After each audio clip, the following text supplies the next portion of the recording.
So as we've seen, there's many times that we can determine whether an integral converges, but we don't know what value it's actually converging to.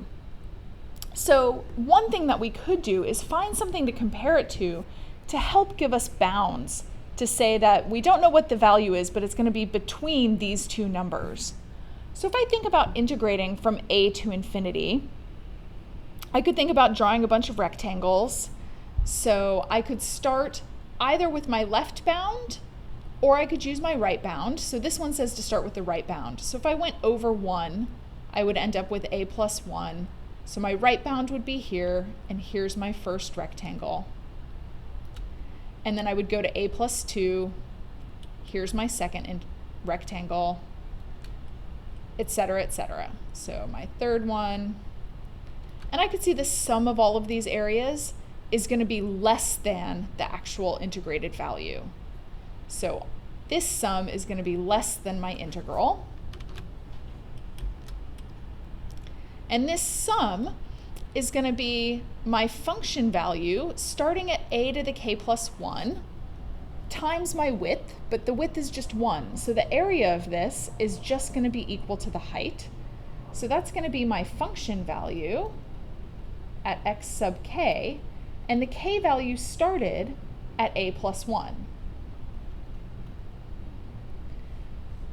If I look at the other way, starting on the left side, so I would draw this rectangle over to a plus 1, and then my next rectangle.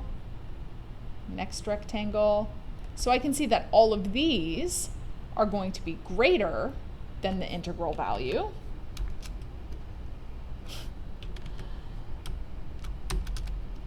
There we go. And this time, same idea that the width of the rectangles is 1. Their height is f of x sub k. And this time I started my height at f of a. So k begins at a. So I could sandwich my integral between these two for a decreasing function. So when my graph was decreasing, I would have the sum with k starting at a plus 1 to infinity, f of x sub k is less than the integral from a to infinity, f of x dx, which is less than the sum from k equals a to infinity, f of x sub k. If I had an increasing function though, so let's imagine that we create an increasing function. So I'm going to do it over here, and I'll make some sort of increasing function like this. So if I did the same sort of idea, here's my a, and then my a plus 1. So if I started my height at this point, now I can see that in this scenario, for an increasing function, starting at a plus 1 means that I've overestimated the curve.